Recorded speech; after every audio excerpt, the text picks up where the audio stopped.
Hola, mi nombre es Amparo Aguirre, soy antropóloga, soy artista, productora, gestora cultural y los últimos 20 años he trabajado principalmente en música y en cine.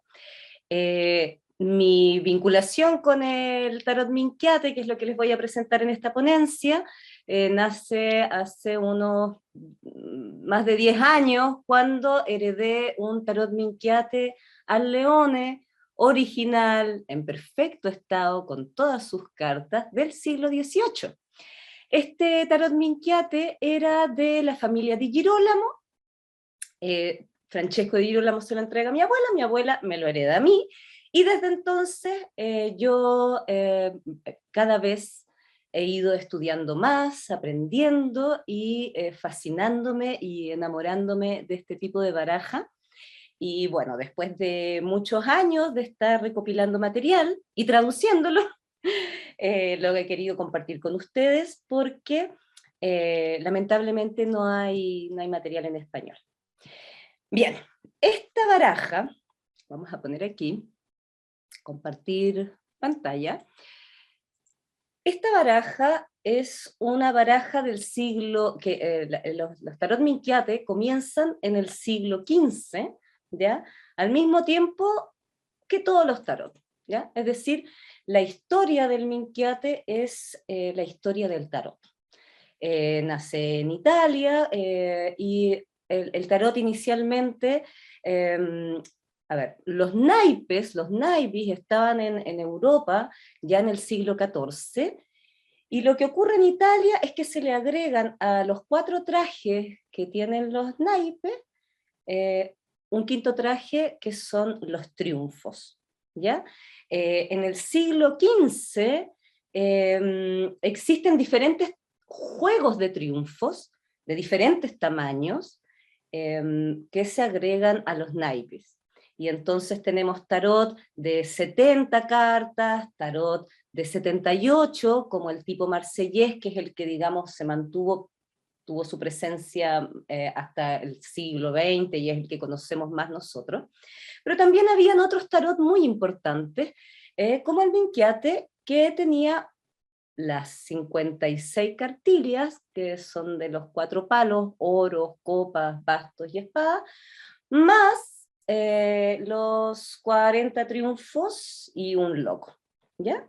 Minquiate, los triunfos, esto es importante, los triunfos son alegorías que un poco nos muestran cuál es la cosmovisión de la época en que nacen, y hacen referencia también a los conocimientos y a los personajes más importantes o más representativos de la época, en una escala valórica o jerárquica que tiene que ver con la mística cristiana.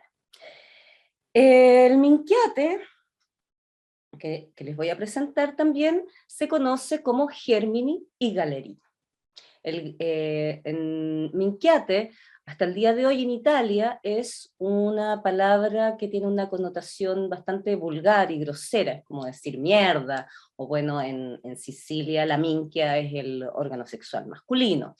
Pero también en la antigüedad, cuando nace el Minquiate, eh, tiene una connotación muy similar a la que Andrea Vitali ve con la palabra tarot, es decir, Minquiate significa viene de burla, de locura, de tontería, tiene que ver con algo como una bagatela, algo sin mucho valor, y bueno, eso hace alusión a la carta del loco, que es muy importante en el Minquiate, en este juego, ¿ya? Por otro lado, Germini, estamos acá, Germini tiene que ver, hay dos teorías. La principal teoría que se maneja es que se le llama así, que es una derivación, digamos, como una corrupción de la palabra Gemini, ¿ya? Que es Géminis en italiano. Y esto porque en el Minquiate la carta de Gémini que es la número 35, es la más alta de las cartas numeradas, ¿ya? Entonces se pensaba incluso en tratados del siglo XVII de que era por este motivo, que se llamaba así. Pero hay otra teoría que a mí me gusta más, que es la de Franco Pratesi, en donde él señala que al mismo tiempo que a los trajes se les empieza a llamar semillas, ¿ya? No sé si ustedes han escuchado en el fondo los trajes del tarot, que en Francia son las pintas, ¿verdad? Y que en España, en España son los palos y en Italia son las semillas. Bueno, cuando se empieza a hablar de las semillas, se empieza a hablar también de germini, y germini en italiano es germinar. Por lo tanto, serían las 4 semillas y los triunfos serían el germinar de esas semillas. Qué lindo. Bueno, por eso me gusta esa acepción. Finalmente, Ganelino tiene que ver, hace alusión a la carta del mago, y es el término en cómo se conocía este juego de triunfos en Sicilia y también en Liguria, ¿ya? Porque, claro, en Sicilia era una grosería, ¿verdad? Y en Liguria hubo mucha migración de sicilianos a Liguria, entonces también en Liguria era una grosería y por eso allá se llamaba Ganelino. Pero vamos a ver ahora. ¿Qué características tiene el Minquiate y qué lo diferencia del tarot de 78 cartas? Entonces aquí voy a dejar de compartir para mostrarles, ¿ya? Bueno, lo primero es que en el Minquiate las copas y los oros son las semillas cortas y los bastos y las espadas son las semillas largas, ¿ya? Eso es lo primero. Luego, y existe una diferencia entre los minquiates, que son los minquiates tempranos, como esto, que si se fijan acá en algunas cartas arriba, tienen como unos cuadraditos, ¿ya? Los minquiates tempranos, que son antes de 1791, y los minquiates tardíos, que son como estos, los otros, que es el que conocemos como Minquiate Turia, Minquiate Fiorentino, ¿verdad? Que son posteriores. Entonces, vamos bien. Tenemos los palos cortos y los palos largos. En el Minquiate temprano, los palos largos tienen las coronas en la mitad. Y Minquiate tardío arriba. Luego, otra característica de los minquiates es que en las monedas tenemos distintos rostros, ¿ya? Cada moneda tiene un rostro diferente, pero en los minquiates tardíos, y esto es muy bonito, la carta del 9 tiene pajaritos, el 9 de oros, ¿ya? Luego, ¿qué otra característica tienen los minquiates? Que en los minquiates hay alusiones directas a fábulas de Esopo, y también de mitos, como el de Rómulo y Remo. Acá lo podemos ver mejor. Aquí está la fábula de la cigüeña y el zorro, Rómulo y Remo, hay un unicornio, que es un animal mitológico también. Aquí está la zorra y las gallinas. Otras características del minquiate. En el minquiate, como vimos, hay una diferencia entre los palos cortos y los palos largos, y eso tiene mucho que ver con diferencias de género. En las cartas de la corte, las infantas, digamos, los jóvenes, en los palos cortos son femeninos, y en los palos largos, masculinos, que también lo podemos ver aquí, ¿verdad? Aquí están. Son mujeres y hombres. La otra diferencia con el tarot que conocemos es que los caballeros son mitad humanos y mitad animal, Y acá nuevamente hay una diferencia entre los tempranos y los tardíos, porque en el Minquiate temprano los palos cortos son bastante femeninos, de hecho están en una actitud muy pasiva, digamos, como receptiva, mientras que estos están mucho más activos, ¿no? Pero en los Minquiate tardíos son todos claramente masculinos, los caballeros. Siendo centauros los de los palos largos, y un dragón en el de copas y un león en el de oro. Eso es compartido en todos los minquiates, ¿eh? Que son centauros los de los palos largos, eh, y son dragón en las copas y oros. Incluso en oros son los únicos más pasivos en los tardíos. Otra diferencia, tenemos que en los minquiate tempranos, todas las reinas de los palos cortos y de los palos largos están sentadas.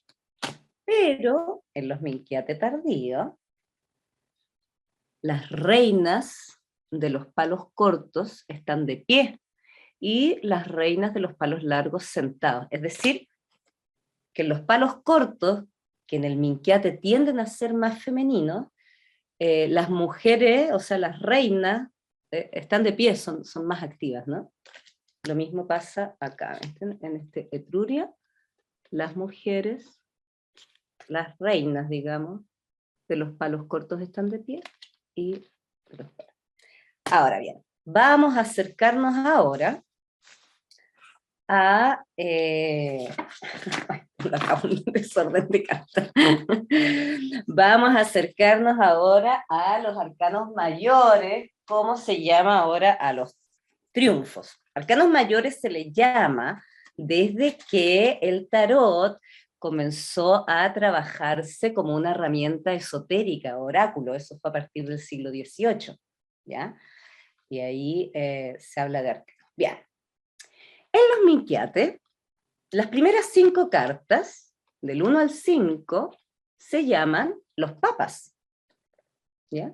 Pero lo curioso es que en realidad no hay papa. Lo que tenemos son también una diferencia bastante notable entre los minquiate tempranos y los tardíos. ¿Por qué?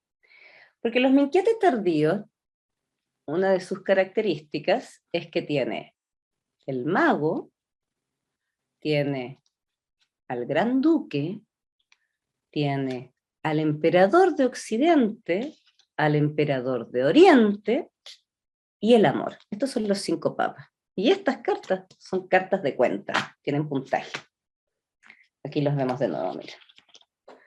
Entonces, papa 1 o papino, que es el mago, el papa 2 es el gran duque, papa 3, emperador de Occidente, papa 4, emperador de Oriente, y el papa 5, el amor. Y el amor, si se fijan acá, es claramente una pareja en donde una mujer está coronando a un hombre y con Cupido ahí pegándole firme. Eso es porque hace alusión al amor cortés, un amor que engrandece al otro y que se recibe con humildad.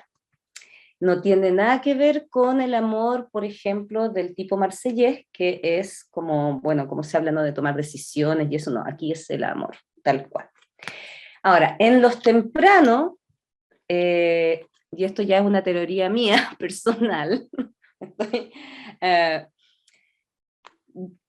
está el orden boloñés, y el orden boloñés tiene que ver, que es el mismo, es como el primer orden, que es como el que se menciona en el sermón de Steele, ¿ah?, que es mago, emperatriz, esto claramente es una mujer, incluso podría parecer embarazada, con guatita, digamos, y todo, es como una mujer, el emperador y una papisa, y luego el amor, ¿ya? Este orden, que es mago, emperatriz, emperador y papisa, de esas cuatro primeras cartas, es el orden boloñés. Y esto podría también, bueno, hay una divergencia ahí en relación a si realmente el Minquiate es de origen florentino o de origen boloñés, porque hay muchas teorías que apuntan a Bolonia como el lugar de origen del tarot. Eso lo vamos a ver luego. Bueno, eso tiene que ver en realidad con que ya en el siglo XIV en Bolonia estaban todas las infraestructura como para desarrollar el tarot, porque ellos, como eran una ciudad universitaria, ya estaban imprimiendo y tenían fábricas de papel, molinos de papel y todo eso. ¿Ya? Viene un poco por ahí la cosa. Bueno, sigamos con el Minquiate. El Minquiate luego sigue con estas cartas que son las tres virtudes cardinales. Tenemos la templanza no tiene alas, la templanza es una mujer, ¿verdad?, que está vaciando agua sobre vino. La fortaleza, que está representada así, con una columna, que es como se representa a la fortaleza en muchos tarot, digamos, como del principio. ¿Ya? La fortaleza tiene que ver con resistencia, con soportar la carga. Y acá la justicia, ¿ya? Acá vamos a ver también en estas tres cartas, en los otros Minquiates. Bueno, se supone que en el Minquiate las primeras 15 cartas no estaban numeradas, y que después o sea, que en los triunfos las primeras cartas no estaban numeradas, pero que después cuando se le pusieron más cartas al Minquiate, como ya eran 40, empezaron a numerarlas, ¿ya? Entonces, eso explicaría, aquí tenemos también, se les voy a mostrar, las tres virtudes cardinales. Entonces, eso explicaría el por qué en los tempranos, si se fijan ustedes, los números están como puestos donde se pueda. ¿Eh? Están como aquí, acá, como que a ver dónde podemos poner el número, lo ponemos aquí, como que no están ordenados, mientras que después, en las cartas que se agregan en el Minquiate, están todos los numeritos ordenaditos arriba, y eso sigue siendo así. Entonces se supone, una de las teorías que hay, es que al principio los triunfos no estaban numerados hasta el número 15, y después, cuando se le agregaron las 20 cartas que agrega el Minquiate, ya hubo que numerarlas, y entonces a las primeras 15 se les puso donde se pudo, y ya después las del Minquiate ordenadito arriba. Es una teoría. Todo esto son teorías porque son cosas que ocurrieron hace muchos años. Pensemos que este tipo de naipes, este tipo de tarot es previo a la llegada de los españoles a América Latina, digamos, estamos hablando de mucho tiempo atrás. Bien, sigamos. ¿Qué otras características tiene? La rueda de la fortuna. La rueda de la fortuna en los Minquiates tiene personas, claramente son personas, y la que está arriba con los atributos de poder tiene cabeza de burro. Luego, eso se repite, lo podemos ver aquí también. La diferencia entre los tempranos y los tardíos es que en los tempranos la persona que está abajo, tendida, observando, mirando, contemplando, digamos, está como relajadita, echada, mientras que en los tardíos siempre está con un libro. Es una persona que lee, es una persona culta. ¿Ya? Se prepara. Aquí está, ¿ven? En este tardío también. Está con un libro, claramente. Siga. El carro. El carro en los Minquiates no es el soldado, no es el carro triunfal después de la guerra, el carro como marcial que tiene el tipo marsellés, sino que es más bien un carro alegre, una celebración, engalanado, pero es esta mujer bella, tiene algo más que ver como con el carnaval, con la celebración de la belleza, es como, tiene como otra connotación, no tan dura, no tan marcial como el de Marsella, ¿ya? Ven qué bonito este también, aquí se ve el carro. Luego tenemos otra carta que es muy importante y que es distinta del Marsellés, que es el tiempo. El tiempo o el jorobado, que es lo que después, o lo que en el Marsellés es el equivalente al ermitaño.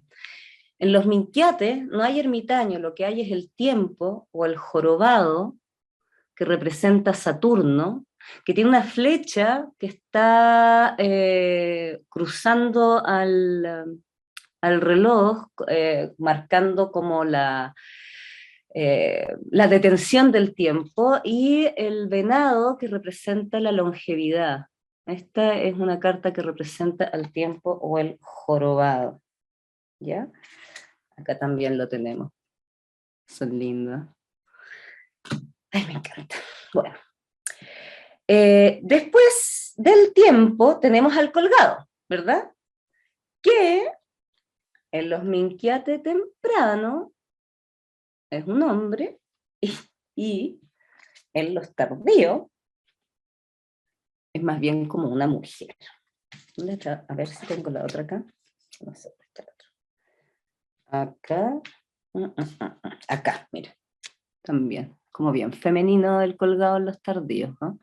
Y tiene unas monedas, unas bolsas, ¿verdad? Donde carga las monedas, digamos, un poco como aludiendo al motivo del castigo. Se supone que es una carta de alguien que está siendo castigado. El colgado eran las personas que estaban acusadas de traición. Después del colgado, que es la carta 12, tenemos la carta 13. La carta 13, como en todos los tarots, es la muerte. Y la muerte en el Minquiate va a caballo. Es salvaje. Va a toda velocidad. Y luego tenemos al diablo. Y el diablo en los Minquiates tiene alitas, tiene cachos, tiene tridentes y tiene sexo de serpiente. Es bien vistoso y como característico. Otra carta que es muy interesante de los Minquiates es la carta que equivale a, no sé si realmente es equivalencia, porque así como el ermitaño con el tiempo, esta es bien distinta también, pero que se relaciona con la torre, ¿ya? Si ustedes se fijan, esta carta en los Minquiates no se llama la torre, se llama la casa del diablo. Y esta gente que está saliendo directamente del infierno, o tratando de salir del infierno. Mira, esta pobre la están agarrando ahí. Y entonces tiene una connotación más de liberación o de sal de ahí. A mí me encanta, porque es como, no es como un castigo o algo que se va a derrumbar, sino que es como, sal de ahí, vuela, libérate. También tiene eso como un poco de advertencia, ¿no? Amiga, date cuenta. Bueno, en fin. Luego, esa hasta ahí es 15, ¿verdad? Las primeras 15 cartas. A partir de ahora, de la 16 y hasta la 35, vamos a tener cartas que son propias del Minquiate y que no están en el tarot de 78 cartas. Es como un poco lo que nos interesa, cuál es realmente la diferencia, aparte de estas otras diferencias pequeñas que ya mencionamos. Bueno, lo primero es que en el Minquiate se agregaron las 4 virtudes que completan la serie de 7 virtudes, ¿ya? Las virtudes en realidad son 4 cardinales, que son la templanza, la fortaleza, la justicia y la prudencia, ¿ya? Entonces en el Minquiate la prudencia completa, digamos, las virtudes cardinales. La prudencia tiene una serpiente en la mano y un espejo, está mirando, ella puede mirar hacia atrás. La prudencia siempre, a veces también se la representaba como una cara con tres caras, porque la prudencia mira al pasado, aprende para no repetir en el futuro tampoco, y siempre es como, es muy, tiene que ver como con la sensatez, es una virtud racional. Y están las otras tres virtudes que son las teologales, y las virtudes teologales, a diferencia de las cardinales, que son virtudes que uno puede ir ejercitando, las teologales son virtudes que hacen referencia a como un don divino. Tenemos la esperanza, ¿ya? La esperanza, tenemos la fe, aquí está, la fe, y tenemos la caridad, que tiene como un corazón en llama, ¿ya? A estas cuatro cartas se le llama las plegarias. Otra característica del Minquiate, también tiene los cuatro elementos: fuego, agua, tierra y aire. Qué belleza. Esto nos recuerda que en aquella época estaba muy presente la alquimia y el conocimiento indicaba de que toda la materia estaba constituida por estos cuatro elementos, por eso son tan importantes y es tan importante que estén presentes los cuatro elementos. Aquí está el aire, ¿no? Y finalmente los 12 signos zodiacales, que además están puestos en un orden que no es el orden que está en el cielo, sino que es otro orden que parece caótico, pero en realidad es el mismo en todos los minquiates, ¿ya? Entonces se mantiene, es así.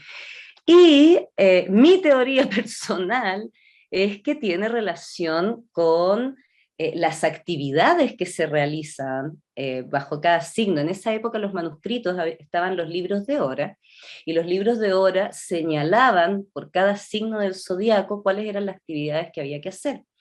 Entonces, lo que yo creo, teoría personal, es que el orden de los signos tiene que ver con una escala valórica minquiatesca, que además termina con la carta más alta, que es Géminis, que habíamos hablado de Géminis, ¿verdad? Esta pareja desnuda, a la que llamaban la carne, que en el Minquiate tardío es masculina. La mayoría de los Minquiates tardíos son masculinas. En este caso es una excepción de femenina. Aquí, ¿no? Y entonces, claro, se llamaba la carne, incluso había unos poemas antiguos en donde la carne, en donde, por ejemplo, un personaje hablaba con otro y decía, bueno, ¿y cómo te fue con ella? Ahí nos fuimos a hacer Géminis, o sea, como que se usaba como sinónimo de actividades eróticas, en fin, Géminis. Luego vienen estos 5 cartas que no son numeradas y que son los aires, que todos conocemos también, ¿verdad? En el fondo, entre las primeras 15 y estas últimas 5 se pusieron las 20 cartas del Minquiate. Y aquí tenemos la estrella, y que son en este orden: la estrella, la luna, el sol, el mundo y el juicio, ¿ya? Como tiene, como tiene las virtudes cardinales juntas, y además termina, no en el juicio, perdón, el juicio es antiguo, es el juicio es en el Marsellés. En el Minquiate, esta carta se llama Las trompetas y hace alusión a la diosa Fama. Tiene 2 trompetas porque por una repartía rumores que eran ciertos y por otro rumores falsos, ¿ya? Bueno, entonces, y acá es importante, vamos a ir viendo que la estrella, por ejemplo, en realidad no es una mujer joven que vierte agua sobre un río bajo las estrellas, no, es claramente un rey mago que está siguiendo la estrella de Belén. Del mismo modo, la luna es un astrólogo, astrónomo. Aquí hay otro astrólogo, ¿no? El sol es una pareja joven que está a plena luz del día, conversando amenamente a las afueras del pueblo. Es una carta muy, muy, muy amena, muy grata. El mundo El mundo está representado así con un ángel que tiene una flecha y una corona, y el mundo está girando con los vientos que soplan en estos angelitos, los 4 puntos cardinales. Y acá, como les mostraron, a la diosa Fama con las 2 trompetas, repartiendo rumores falsos y rumores ciertos. Lo importante es que la fama trasciende la muerte. Que tú puedes, si tú llegas a la fama, ya trasciende la muerte. Como, no sé, como los autores o artistas de esa época que se hicieron famosos. Y aquí tenemos la carta más importante de todas, que es el loco, el Minquiate, que también es bastante distinta del loco posterior o del Marsellés. Es un loco que comparte con dos niños, y que, bueno, parece que los está medio azotando, que lo están molestando, es como está medio tironeado, en fin. Es un loco más acosado, más incómodo. También el mago, si ustedes se fijaron, bueno, no sé si se los mostré bien, pero el mago en el Minquiate también está con 2 niños, y es como está enseñando un poco. Pero bueno, ¡ay! Voy a compartirles de nuevo. Se me olvidó, perdonen. Se me pasó un poquito lo de la... Ya, ahí están. Entonces ahí teníamos, ¿verdad? Esto lo vamos a pasar rápidamente. Y vamos a hablar un poco de la historia del Minquiate. Entonces, ¿qué tenemos aquí? El Minquiate es una historia, bueno, la historia del Minquiate es una historia que está en proceso, ¿ya? Los últimos descubrimientos han salido ahora hace poco, digamos 2013, ya son del siglo XXI, que se han empezado a encontrar más materiales que han ido complementando la historia del Minquiate. Antes era más desconocido.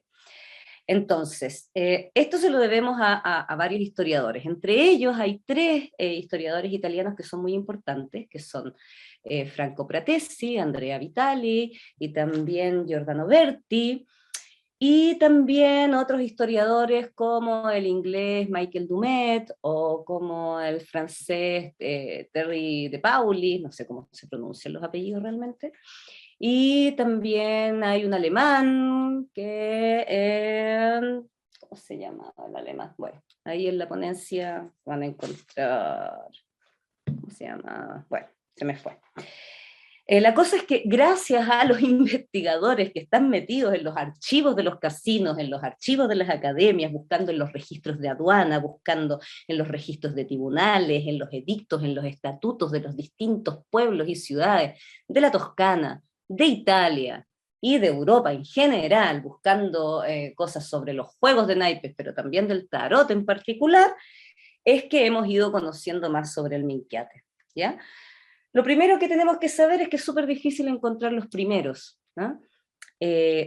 No así las menciones al Minquiate, eso sí está registrado. Hay registros que hablan del Minquiate en el 1440, ya Burchielo, que era un poeta florentino, en algún pasaje, en algún verso, habla de Minquiatar, y también de Trionfi. Bueno, también Andrea Vitelli dice que no, que en realidad se refiere a los triunfos de Petrarca. En fin, hay un poco de discusión, pero lo que sí concretamente es real, es que hay una carta en 1466 de Luigi Pulci, que es un poeta, un intelectual, amigo de la familia Medici, que le escribe a Lorenzo de Medici, que era un joven de 17 años, que pronto iba a ser Lorenzo el Magnífico, y al escribir la carta le dice que le encantaría ir a verlo, jugar con él diferentes juegos, menciona distintos juegos de tableros, de dados, y menciona el juego del Minquiate.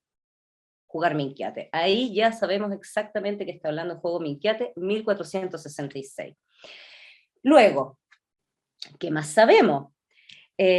que las primeras hojas que se encuentran, son, o sea, los primeros minquiates que se han encontrado son hojas sin cortar, encubiertas de contratos notariales y también de libros religiosos. Y esto, que llama un poco la atención, en realidad no es tan raro, porque ya Franco Pratesi nos cuenta de que cuando se hacen los registros de exportación, los nombres de los exportadores generalmente se trata de nobles y sacerdotes, así que no es raro que las primeras hojas sin cortar estén como encubiertas de libros y de contratos notariales.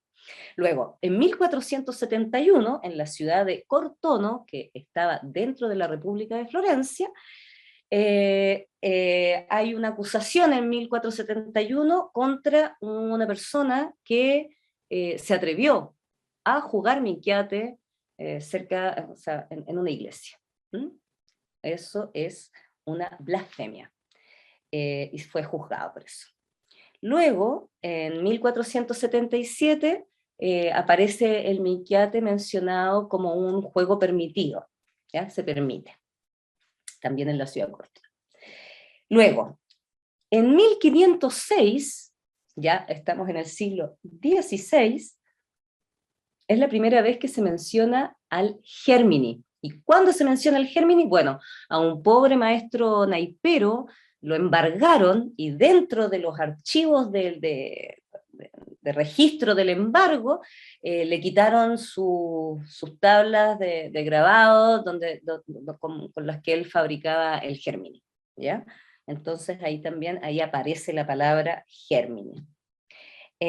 Luego, Gérmini y minquiate se ocupan como sinónimo realmente, y no solamente entre ellas, sino también como sinónimo de taroco, taroqui, triunfi. En realidad un poco hay una mezcla ahí en el inicio de la historia entre Gérmini, taroco, taroqui, triunfi, triunfi grande, en fin. En 1526 hay un poema que dice, digamos, que, bueno, que todo este tipo de minquiates significan algo tonto, estúpido, simple, ¿ya? Bueno, en cuanto a los permisos y las prohibiciones, esto es algo súper interesante. El minquiate tradicionalmente estaba permitido, junto con otros juegos, en los patios de las iglesias. O sea, no los patios de la iglesia, perdón, ahí estaba prohibido. En los patios de los hospitales. La gente que ya está medio mal, la gente que estaba mal ya podía permitirse jugar. No todos los juegos estaban permitidos, se podía jugar como a las bolitas, a las gochitas, se podía jugar minquiate o Gérmini, pero jamás los dados. ¿Ah? Los juegos de azar estaban generalmente prohibidos, los juegos de dados, todo eso. Bueno, hubo en realidad distintas normas y prohibiciones a lo largo del tiempo en los distintos siglos, variando mucho. Ya variaban de lugar, de época, se restringían, se ampliaban los permisos. Por ejemplo, en 1450, hasta 1450, había muchas leyes muy restrictivas respecto de los naipes en general y el tarot también. Pero en 1450, Cosimo de Medici, que financiaba a Francesco Sforza, que era un mercenario, un condottieri, bueno, resulta que cuando toma Milán, y se hace cargo de Milán, resulta que todo su ejército, todos sus soldados, que eran personas que estaban acostumbradas, digamos, como a sitiar ciudades, qué sé yo, tenían mucho tiempo para jugar a los naipes, y no tomaban en cuenta en lo más mínimo las leyes de la ciudad que estaban tomando, o que estaban sitiando, les daba igual. Entonces, cuando en 1450 se logra la paz, bueno, hay que integrar a estos soldados como a la vida civil, y ellos no van a dejar sus costumbres de un día para otro. Y ahí hay como un gran perdonazo a todos los juegos de naipe en 1450. Y esto lo hace Francisco Sforza en Milán, y Cosimo de Medici, que eran socios, o buenos amigos, digamos, se apoyaban mutuamente, Cosimo lo financiaba él. También aplica en Florencia estas leyes más abiertas para que se permita jugar. Luego, en otros momentos de la historia, se vuelve a restringir, en 1700 y algo viene así como un golpe duro para todos los juegos, en fin. Lo que quiero decir con esto es que en las distintas ciudades hay distintas normativas y van variando, ¿ya? Pero habitualmente en las barberías se permite, en las peluquerías se permite jugar, en los baños públicos se permite jugar, ¿ya? ¿Dónde no se permite jugar? En las iglesias.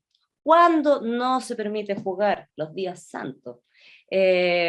A veces se restringen los horarios, por ejemplo, luego de cierta campanada y ya en la tarde y a partir de la noche no se puede jugar. Y en cambio después cuando empiezan a aparecer las academias de los nobles, los casinos, sí se permite jugar, pero hay que pagar, por ejemplo, permiso, ¿ya? Eh, en Florencia, ponte tú, los menores de 25 años no pueden jugar, ¿ya? Estamos hablando de 25 años en el siglo XV, siglo XVI, que era como el equivalente hoy día a unos 45, o sea, ¿no? A los 25 años tú ya te habías casado, habías tenido hijos y llevabas, no sé, pues 10 años reinando, era como otra cosa, diferente ahora. Bueno, en general las multas para el Minquiate eran bajas, el Minquiate era un juego caro, costaba el doble que una baraja de naipes franceses, era de los tarot, como tenía más cartas que otros juegos de triunfo, era también de los más caros, pero el pago de impuestos y permisos era más bajo que otros juegos, y también las multas, si te pillaban jugando, qué sé yo, también eran más bajas. Era un juego de las clases más bien altas, en la Toscana, al menos, y en Florencia, Franco Pratesi, que se ha revisado, no sé, como 900 y tantos archivos, a partir del año 1606 dice que no encuentra ningún otro juego que no sea el Minquiate o el Gemini. Así de importante era.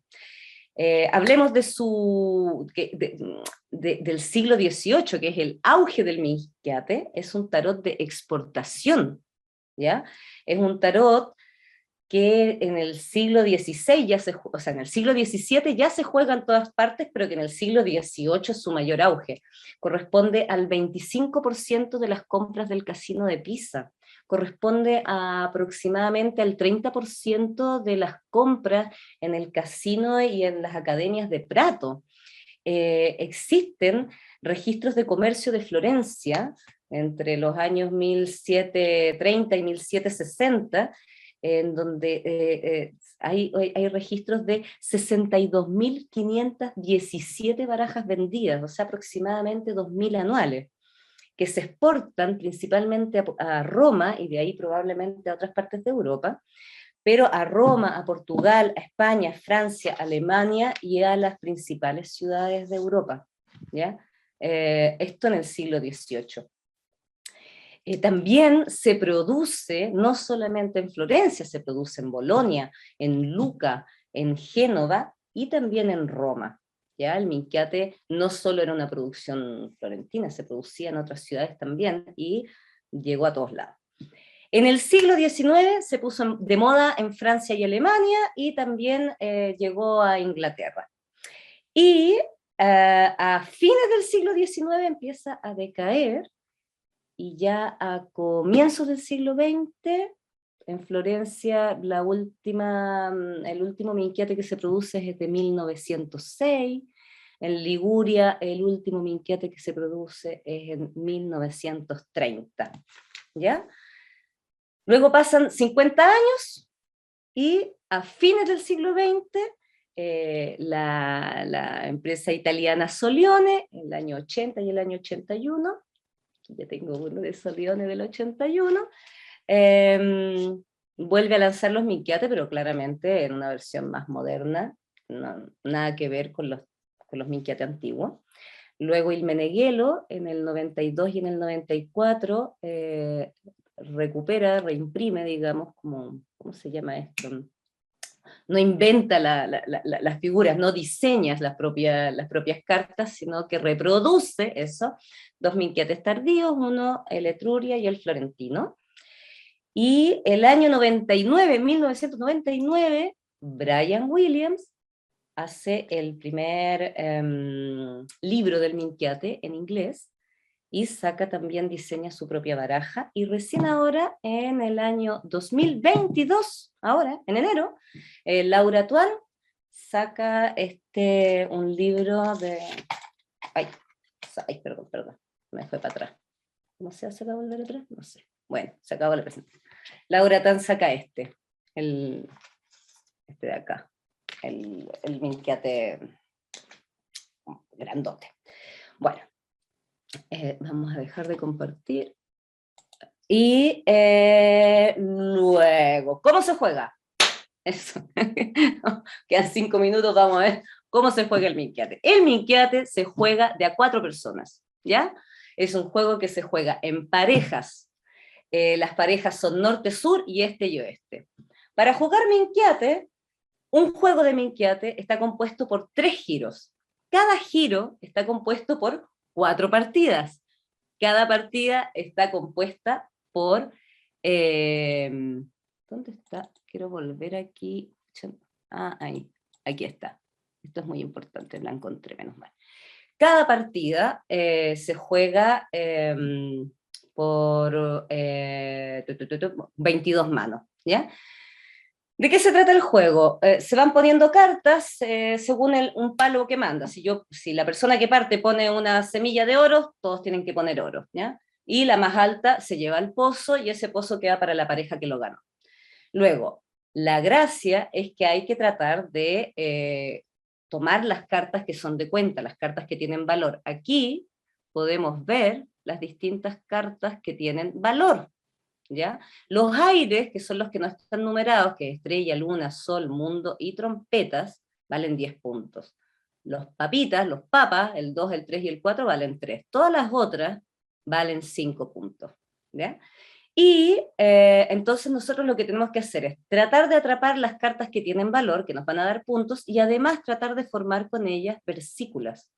Las versículas son 3 o más cartas consecutivas, ¿ya? Por ejemplo, 28, 29, 30, 30, 31, 32, 31, 32 y 33, digamos, esas son las versículas, que pueden ser de números consecutivos, que esas son las versículas regulares, o versículas especiales, como estas que están aquí en verde, que son las irregulares. Por ejemplo, la de el mago, el loco y las trompetas, o el mundo, el diablo y la carne, ¿ya? Antes de comenzar a jugar, nosotros vamos a ver cuál es qué es lo que vamos a apostar. Cada 60 puntos es un resto. Nosotros, antes de empezar a jugar, vamos a definir, ¿vamos a apostar algo? Ok, ¿qué equivale a un resto? Y luego se desarrolla el juego. Y el loco es la carta más importante porque el loco, quien la tiene, nunca la puede perder. Y aunque no gana ninguna mano, como no se pierde, después cuando tú armas tus versículas, le agregas 5 puntos a cada versícula que tú haces. Hay solo una forma de perder el loco, que es jugarlo en la última mano de cada partida. Y cuando tú lo juegas al final, se dice que lo mataste. El loco nunca se juega al final, porque lo dejas morir, es más, te penalizan por eso. Luego, hay cartas celosas, como por ejemplo las cartas que sirven para hacer varias versículas, como el 1, el 30, ¿verdad? La trompeta, o el 3, que si tú tienes el 3, puedes impedirle a la pareja contraria hacer el 1, 2, 3, o el 3, 4, 5, o sea, como hay ciertas cartas que son más importantes que otras. Es largo el juego, pero si vivió por más de 400 años es porque es entretenido. Una vez que uno se aprende las reglas, lo pasa muy bien, ¿ya? Ahora, ¿este tarot sirve para la cartomancia? Sí, sirve, al igual que los otros tarot tempranos, ¿ya? ¿Cuáles son las ventajas de jugar? O sea, de leer con el Minquiate. Una de las grandes ventajas es que tiene los signos zodiacales y por lo tanto tiene meses definidos, es decir, tiene una posibilidad temporal que el tarot de 78 cartas no tiene. Y también relaciones entre cartas bueno, una mayor amplitud, ¿verdad?, de conceptos y cartas muy interesantes, porque además junto con las virtudes tenemos los vicios. Una virtud si no está en su esplendor, está en su lado vicioso, ¿no? Y las desventajas de jugar, o sea, de leer con el Minquiate es que hay muchas teorías que tienen que ver con que tienen que ver con el número de cartas, que en el caso del Minquiata un poco como que no calzan, ¿ya? Supongamos, si uno sigue la teoría de la cábala, está el árbol de la vida, son las 22 cartas, pero en el caso del Minquiate son 41, no junta ni pega, tampoco las cosas que tienen que ver con numerología. Bueno, aquí hay diferentes mazos de Minquiate que les estoy mostrando. Este es el de Brian Williams, del 99. Este es el Solione, del 81. Y este de acá, que no lo hablé mucho, lo hablaremos en otra ocasión, es el Minquiate francés, que es totalmente distinto a todos los Minquiate italianos. Y con esto me despido y les dejo ahí mi Instagram, el Facebook, para que puedan encontrarme y aprender más de este juego, de este oráculo, que es tan antiguo y bello. Y bueno, ahora viene un espacio de preguntas. Uy, fui como una metralleta, pero es que había mucho, y me queda mucho más que contarles que lamentablemente no va a poder hacer, no puedo meterlo todo en estos 50 minutos, pero espero que les haya entusiasmado y que les den ganas de conocer esta maravilla de baraja. Adiós.